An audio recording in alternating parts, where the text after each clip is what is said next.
तालिबान की जानिब से कार्रवाई की गई। बिलाश्तियाल पाकिस्तान पर हमला किया गया। मुख्तलिफ इलाके जिनमें बाजौड़, चित्राल और कुर्रम शामिल हैं। इन इलाकों में जो हमले किए गए अफ़गानिस्तान के अंदर से, उसका भरपूर जवाब बदस्तूर दिया जा रहा है। अफ़गानिस्तान पर हमला शुरू कर दिया गया है अब पाक फ़ज़ाया की जानिब से। तो एयर स्ट्राइक्स का आगाज़ हो चुका है। मुख्तलिफ जगहों पर टारगेटेड कार्रवाइयाँ की जा रही हैं, ताक ताक कर निशाने लगाए जा रहे हैं। और पाक फ़ज़ाया की जो मुस्तैदी है और जो एक्यूरेसी है, उसका सबूत तो 9 और 10 मई की दरमियानी शब दे दिया था पाक फ़ज़ाया ने, जब भारत को भरपूर जवाब दिया था और भारत को चारों शाने चित किया था पाक फ़ज़ाया ने।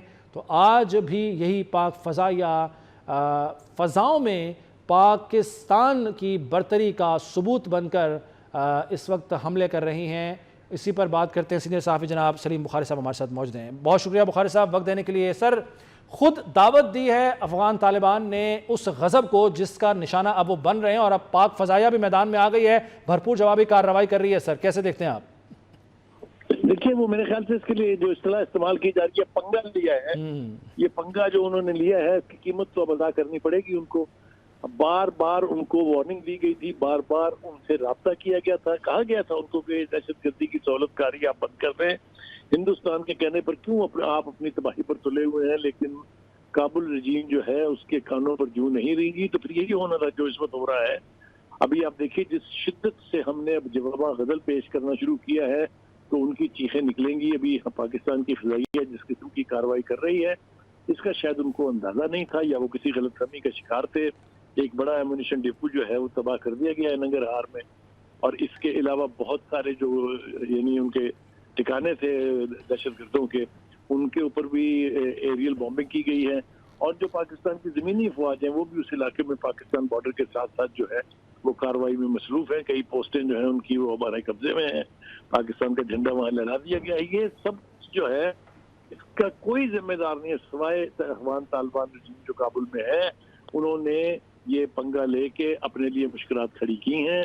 अब उनको ये कहा जा रहा है कि अब हम पीछा करेंगे, चाहे हमें काबुल क्यों नहीं जाना पड़े।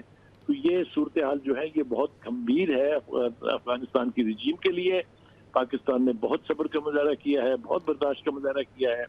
हमने उनको बावर कराने की कोशिश की थी कि आप हिंदुस्तान की जो लीडरशिप है, क़यादत है जो मोदी की, उसके कहने के ऊपर अपने करीब तरीन हमसाए, अपने बरादर मुल्क के खिलाफ इस किस्म की दहशतगर्दाना कार्रवाइयाँ न करें। लेकिन वो चूँकि डेफ ईयर पर उनके जो कहते हैं ना, कानों में उनके पता नहीं सीसा पड़ा हुआ, उनको बात समझ ही नहीं आती है। तो इस वक्त तो अब मेरे ख्याल से उनके लिए जितनी मुश्किलात हैं, उसका तो अंदाजा सिर्फ काबुल में इस वक्त क्या हो रहा होगा उससे ही लगा सकते हैं। लेकिन पाकिस्तान की मुसल्लह अफवाज जो है वो डिटरमिन्ड है कि ये पंगा लिया गया है, इसका कोई ना कोई ऐसा सबक सिखाना है जो तारीख जो है वो याद रखेगी। तो इस वक्त जो कार्रवाइयाँ हो रही हैं, उससे सूरत हाल जो है वो बिल्कुल वाज़ेह होती जा रही है कि उनके पास अपने दिफा करने के लिए भी कोई यानी इंतजाम और एहतमाम नहीं है। वहाँ से भाग रहे हैं पोस्टें छोड़ छोड़ के। ये पहले भी हुआ था, अगर आपको याद हो तो कुछ चंद माह पहले हमने इसी किस्म की कार्रवाई की थी। और अभी पिछले हफ्ते जो यानी एरियल हमने जाके हिट किया था उनके ठिकानों को, जो 7 मुख्तलिफ तंजीमों के ठिकाने थे, तो उनसे होश आ जानी चाहिए थी उस लीडरशिप को। लेकिन वो इतने अंधे हुए हैं भारत के साथ अपनी मोहब्बत में कि वो मेरे ख्याल से वो जो उनके अमीर तकी हैं, जो भी फॉरेन मिनिस्टर हैं, उनको तो मेरे ख्याल से अब अपना क़याम वहीं दिल्ली में ही कर लेना चाहिए, क्योंकि वो हर तीसरे दिन वहाँ पहुंचे होते हैं।